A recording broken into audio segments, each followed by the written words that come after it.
Hey, we're told to buy and play good video games, but sometimes even good ones can be kind of risky for some people to buy. Not everybody's got an unlimited pile of virtual beans to spend on whatever they want whenever they want. Hi folks, it's Mac, and today on this video we have 15 great games that are still risky buys for whatever reason. Starting off with number 15, Return of the Obra Dinn is an absolute masterclass of a game. It really is great, but it's also a title I would hesitate to recommend to everyone. One, it's a hard game to recommend. It's kind of got a gimmicky art style, although honestly it's great, and I have no idea if that's actually an impediment. It seems like people took to it pretty well, and it's kind of hard to explain what the gameplay is. I mean, you board a mysterious ship, investigate the deaths of all 60 members of the crew, but that doesn't leave you with your standard mystery game. It's in the details that make this game both brilliant and, for more casual players, I think a risky one.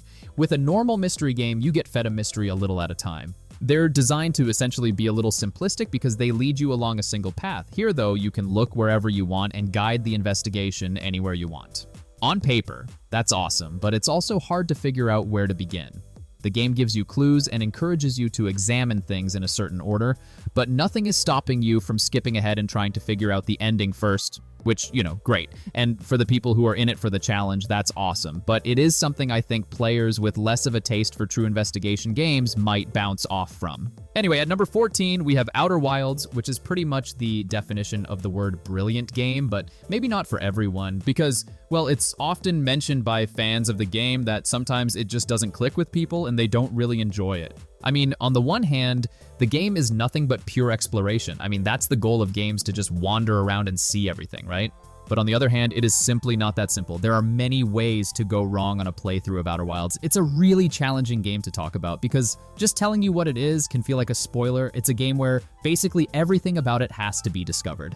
It's not gonna explain any of it. You're gonna learn by doing. And that is a challenge in a way that's really refreshing, and it makes the eventual solution to the game's many puzzles incredibly satisfying if you make it that far.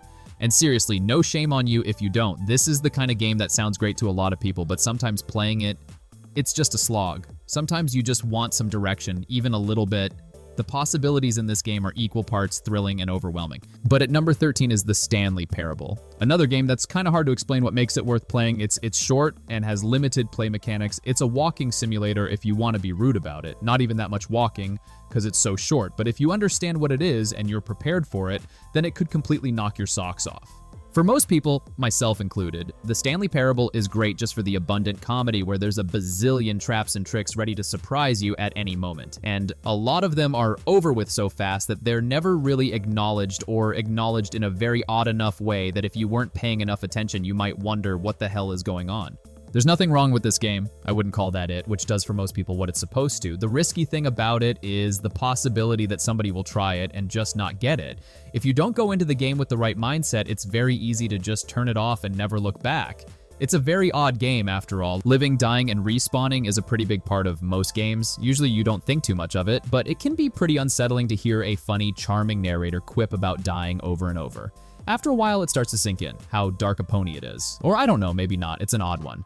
Now at number 12, we have Hellblade: Senua's Sacrifice. The big risk this game makes that a lot of games would not even attempt is all narration. Hellblade is a super ambitious game that attempts to create an empathetic portrayal of someone who's struggling with intense psychological problems by creating a protagonist who's, well, hearing voices in their head. Perception is all over the place. And the game doesn't try to talk about what's happening to her, but rather forces you to experience the same things. And while Hellblade is far from being an explicitly autobiographical game for the developers, it's definitely sort of has the airing of it. It's kind of like a collective therapy session played at super intense volume. It's the kind of thing that can be a cathartic experience for some, but it could be incredibly draining for others. This game is a lot. It starts at 10 and goes up from there. It's dark, it's strange, and it doesn't make a whole lot of sense sometimes. Anyway, at number 11 is We Happy Few. The incredible downer that is We Happy Few is potentially a deal breaker for somewhat similar reasons as Hellblade, except instead of the entire story being told by someone who's literally losing their mind as it goes on, We Happy Few starts out as a relentlessly cheery and bright, often goofy game. But the more you dig deeper into the city of Wellington Wells, the less jokes there are and the darker things get. At first, it seems like the dystopia is playing at being BioShock, but with all the rough edges sanded off. The first characters you play as a rider with near zero fighting ability spends most of the game sneaking around and stumbling into weird and darkly funny situations. Eventually, you get to play as more competent characters and are more willing to fight, which makes progressing through the game easier, but also makes the story even darker than it was before. There's just certain emotions the devs are looking to elicit. The saving message at the end just isn't enough for some people to get over the dark ride they were taken on. Now at number 10 is Spec Ops: The Line, a game that is perfect for a list like this because it is designed to sort of subvert your expectations in several ways, which can make new players uncomfortable. The thing that sets Spec Ops: The Line apart is that it starts like your standard common shooter. Nothing too special about it, it just, as it goes along, reveals its thesis in interesting and horrifying and bleak ways that makes it less fun while also becoming more utterly fascinating as the game goes on, and it gets like inexplicable. That's sort of part of the thing. The game, intentionally or not, leaves a lot up to interpretation. What is actually happening is often left abstract and vague. None of it's lost for any of the main team's amazing vocal performances, which can be cathartic to hear sometimes, but also kind of exhausting. This is a draining game to play. It's not necessarily the gameplay that's hard either, though it is one that'll slap you around if you just try to play it like it is a simple, dumb shooter. It's more just the emotional toll the events of the game exact on a player. There's a reason why Spec Ops: The Line continues to be a game we remember many years later. It's because it's challenging and emotionally provocative as hell. And that is not potentially the best sort of game to play if somebody is going through something, or even if they're not, to be completely frank. But again, all I can say is that the story is totally commendable, and I think there are not a lot of games right now that can deliver the same impact as this game was able to. Coming in next is Disco Elysium. Disco Elysium is a game that you either love or it refuses to get on board with. It's a game that forces you to imagine things, to make choices that are pure conscious thought. To get through the game, you're always thinking. It's a game where you're browsing menus and you're reading a lot, and when you're not reading, you're doing skill checks. Some of you love it, because I do, but it is certainly a risky game in that for a lot of people, that is too much. A lot of people I know actually dropped this game. They liked the concept, they liked the writing, but just couldn't hold their attention. To be fair, it requires more of the player than Damn or maybe literally any other RPG.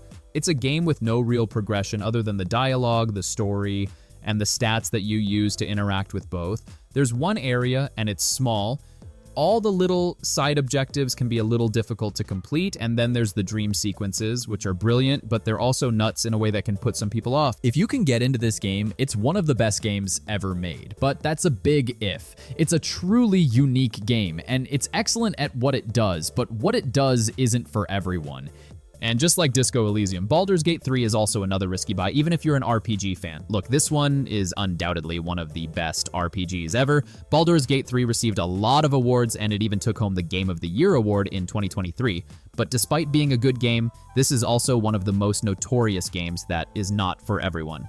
I know a lot of people got hyped when this game officially launched, and while some of them absolutely love it, there are also lots of players who just drop this game off. And most of them did not even manage to reach half of the campaign. But why is that? Well, first because this game is just too long, and apart from being a long game, we can't deny the fact that this game is also just too deep and complex. If you're a casual player, you will likely drop this one as well. The first few hours of the game are also too complicated, especially if you're new to the genre. However, Baldur's Gate 3 is actually good if you manage to scratch the surface and stay focused up to the end of the campaign. The first few hours of the game may be boring for you, but as I said, if you manage to stay, there will be something really special for sure. Anyway, the next one is Persona 5. This is a JRPG video game from Atlas, and this is mainly about a group of students who spends their time solving mysteries, building social links, and exploring surrealistic dungeons based on the inner psychology of particular antagonists. Well, that's a pretty decent summary of the plot, but in terms of how the game plays, it is a calendar-based RPG. This means the game is almost daily choices day by day, and it's up to you how you want to spend your time. It's actually a very bizarre approach even for video games, and this means you will really have to make some sacrifices to do specific things to progress on certain aspects of the game. Another thing to consider is the popularity of the game. It's one of the most popular JRPG game to come out in a long time, which means a lot of people pick it up for the first time, then realize it's something completely different. It's also maybe a little bit tougher than your normal modern RPG. The dungeon crawling and grinding aspect is much longer as compared to the previous Persona game, and they also expanded on the social link aspect of the game as well. I gotta say that Persona 5, just like the rest of the series, is a pretty good old JRPG, and the daily life stuff was a little bit more fun to me, but certain people may feel the exact opposite way. Regardless, it's worth noting if you are planning to play Persona 5, that's definitely a major characteristic. You've been warned. Next up is Sekiro: Shadows Die Twice. If you're familiar with the games of From Software, then you already know that this game is brutal. That's a given fact from this developer. There are lots of players who also got hyped and immediately bought this game when it launched, but unfortunately, lots of them also dropped it because of the difficulty curve that the game offers. Sekiro is a satisfying but really brutal game. What's so crazy about this one is that you can't really compare it to Elden Ring or Dark Souls or even Bloodborne. You know, there's really no comparison. It is a significantly different game. If you thought Dark Souls was a little too hard, then Sekiro might not be a great pick because it's significantly harder. Also, in Dark Souls, if you reach a specific boss that you just can't beat, you always have the option to fight off some enemies and grind a little bit and improve your character's abilities, then go back to the fight better and stronger. That doesn't exist in Sekiro. If you meet a boss in this game, you need to beat that boss in order for you to progress. That says a lot about a game like this. So before you get Sekiro, you should prepare yourself for brutal and challenging gameplay. But up next, we have Baby Steps. This is a recently released game, and in fact, it was supposed to release during the first week of September, but was delayed to avoid the release of the massive hit Silksong. This game is built to entertain you and, at the same time, also intentionally frustrate you. Yeah, this one seems to be an easy game, but when you actually play it, you know that it's frustratingly hard. In this game, you play as the unemployed Nate, who one day discovers a power he never knew he had, which is putting one foot in front of the other. Simple premise, right? But the thing is, you can't walk like a normal adult person. Instead, you walk like a baby who can't even manage to walk straight. I'm telling you, you will definitely struggle just to make a perfect run. And that said, despite the overwhelming and positive response on Steam, I can say that this is not for everyone. This game is definitely hard. Not hard like Sekiro, but hard because you can't even make a simple step without falling down. I highly recommend this one if you have a lot of patience, and especially if you enjoyed playing Getting Over It with Bennett Foddy. Yeah, as you can guess, Baby Steps is developed by the developer who also created that other frustrating game, Getting Over It with Bennett Foddy. Again, highly recommended if you have a lot of patience when playing a game. Next up is actually one of my favorite. It's Death Stranding. Now, I just hyped Baby Steps, one of the weird and bizarre games. Well, Death Stranding is another weird but highly recommended game, depending on what type of gamer you are, though. If you are actually a fan of Kojima games, then this one is really a solid game. But if this is your first time playing a Kojima product, you will most likely drop this one because of the weird premise. In this game, you will mainly carry a package and deliver it from point A to point B. It's strange and somewhat boring if you are not aware of the strange vision of Kojima games. This one is also a pretty long game. It will take 60 to 70 hours to complete if you play this game casually. Now, if you've seen or played a game from Kojima, you can easily adapt to this one too. Sure, it's all about a man walking in the wild and delivering a very important package, but still, in the end, this is a Kojima game that is surprisingly a solid one despite how weird its premise is. The sequel, Death Stranding 2 on the Beach, is also out. I recommend playing that one too, but only if you enjoyed playing this first game. But if the first installment bored the hell out of you, I'm telling you now, skip On the Beach because, again, this franchise is for a very specific audience. Coming in next is Red Dead Redemption 2, so this game right here is probably one of the best open world games ever made. When talking about the visuals, the features, the systems, the missions, the quest, this game is a highly recommended game. It also feels like an interactive cowboy movie, which makes it a really immersive world. Well, you can easily enjoy this game if you want to wrap up the story, but in many ways, this game is also a massive slow burn game.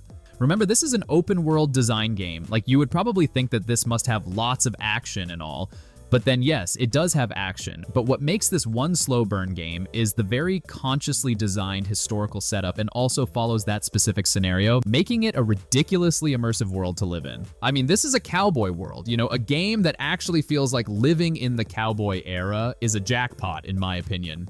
However, that realism might also work against the game as well. It's intentionally restrictive, and for people who are looking for a more accessible and adventure-oriented game, well, this one is probably not a good pick for you. Don't get me wrong, Red Dead Redemption 2 is one of the best games in the last decade, in my opinion, but don't let that score fool you into thinking that this is an easy and very exciting game like any other open-world game. Again, it's a very slow burn game for a specific group of audience. And just like Red Dead Redemption 2, The Witcher 3 Wild Hunt is also kind of a risky buy. The immense popularity of The Witcher 3 means that it attracts a lot of mainstream audiences who play purely casual games. And while The Witcher may not be like the most difficult game or a game with the most like in-depth game mechanics, its difficulty lies in giving you a whole plethora of side quests that makes it very hard to finish. Now, is this a complaint? Absolutely not. If you enjoy or love the game, you may not even notice that time galloping by as you're finished up those quests. But if your only goal is to finish the main story, then this game is going to be very difficult to finish because you cannot deny the urge to accept a new quest and finish that within the day. The simple conclusion is that casual players will likely drop this one off because the content is just too massive to consume. I mean, the horizon is also a barrier. You run to the horizon and there's another barrier on the next horizon, which gives you even more side quest. It's a pretty impressive world, and to make it worse, the side quests are actually good. Not like an RPG game that gives you a side quest that are like fetch type mission, mini games, and all those things. In The Witcher 3, side quests are all good and worth playing if you ask me. And finally, we have Returnal. Now, this is a sci-fi and brilliantly designed action game that is just too good game, but also too repetitive, which makes it not for everyone. This is also a roguelike game, and in case you don't know what roguelike game is, this is a genre a little bit like a game Hades, where repetition is really needed, so dying is part of the game, meaning you'll want to keep dying so you can keep repeating. Also, lots of stuff since, again, dying is part of the game. As of this scoring, this game receives an 86 on critic score and a 7.4 user score, which is a really good score. But again, this is a game not for everyone. In fact, until now, there are still people struggling to finish the story and who keep dropping the game in the middle of a run. It's a really brilliant game, but again, if you're new to roguelike genre, the first few hours of this game is going to feel repetitive because that's part of the game. Now, if you're going to ask my personal recommendation, I'm still going to recommend this 100% if you're a casual player, because it's highly addicting. It's not for everyone, of course, but hey, I grew up playing roguelike games. I gotta say, I had a lot of fun playing it though. And there you have it, 15 massively successful, great games, but also highly risky to the average gamer. Do you have similar perfectly made 10th game? Share your picks down below in the comments section because I would like to hear your take about this topic. If you enjoy watching this list of video game, you know the drill. Give us a like, subscribe, and hit that notification bell. And as always, thanks for watching this video.